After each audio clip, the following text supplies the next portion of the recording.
Hi guys, if you're like me, you have nothing else better to do than to give in to your primal desires. Unlike some people who just splurge online or fight their neighbor, I like to indulge on the 7-course buffet that is horror.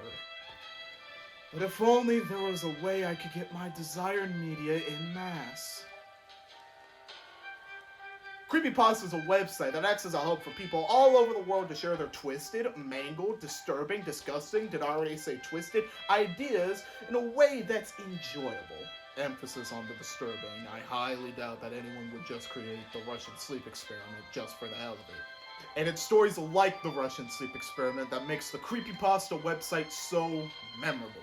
Now, if you were born when time ceased all meaning, 2009, you probably have no idea what makes spaghetti so unsettling, let alone memorable.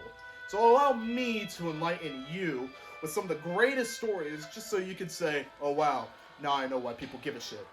You have Slender Man, Jeff the Killer, The Rake, Smile Dog, and I can't remember anything else. I guess getting brainwashed a couple years back wasn't such a good idea after all. Not to fear, I have a machine that fixes this whole shabungle. I call it the computerized, omniscient, magniponent, pachydermal, utilitarian, tantamounting, effervescent retro brain. Or Computer B for short. This bad mamma jamma can do all sorts of things. Show me the future, end world hunger, but most importantly, bring me to the Creepypasta website. Oh crap, I just bombed Morocco. Now this is more like it. Normally to get quality stories like this, I'd have to fight my neighbor myself. Oh well, I have no idea that the backrooms came from this. Must be why it blew up so quickly. Can't wait for Sylvia and White to jump on this way too late and make another terrible movie. While I'm here, I might as well read one. Gotta make sure that the website isn't plagued by bad writers. How about this one? The Statue, by Anonymous. Well, since you don't want credit, I'll just take credit for myself. Bam! I wrote the statue and you can't say otherwise. A few years ago, a mother and father decided that they needed a break, so they wanted to head out for a night on the town. Ooh. They called their most trusted babysitter. Ooh. And when the babysitter arrived, the two children were already fast asleep in bed. Aww. So the babysitter just got to sit around and make sure everything was okay with the children. Ooh. Later that night, the babysitter got bored and went to watch TV, but she couldn't watch it downstairs because they did not have cable downstairs. The parents didn't want their children watching too much garbage. Come on, let the kids watch garbage cable. It's definitely better than anything else that's online. So she called them and asked them if she could watch cable in the parents' room. Pussy.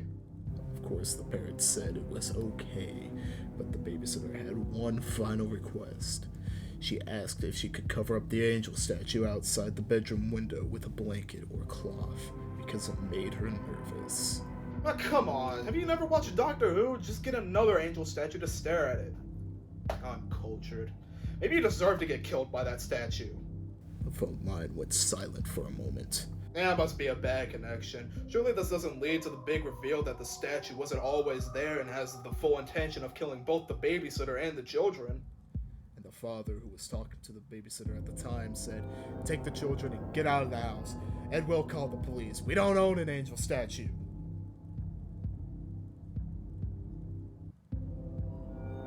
The police found both of the children and the babysitter slumped in pools of their own blood. Within 3 minutes of the call, no statue was found. I don't really know what I expected from a story that's less than a minute long. But with that being said, it had a clear plot, had a climax, and it wasted a minute of my time, so what's not to love? It could have benefited from having a little bit more meat on its bones, but what more could you ask from a story that was written in 2010? If I got assassinated right now and the last thing that was on my mind was the statue by Totally Me, I wouldn't be too mad. It's easy to see stories like the statue as just another creepypasta, but what makes these stories what they are, they're the coals that make creepypasta burn brighter. Without these stories, would VHS horror still exist? Probably. The Blair Witch Project was pretty popular. But would they be based off of stories that tens of people love and cherish? I doubt it. And that's why creepypasta is so iconic and important. and also how I became an enemy of NATO. I hope the latter doesn't come back to bite me in the ass later. All in all, I have Creepypastas to thank for introducing me to the world of horror and for scarring me for life with 9-foot-tall white guys. Stay safe, eat cake, and I'll see you later.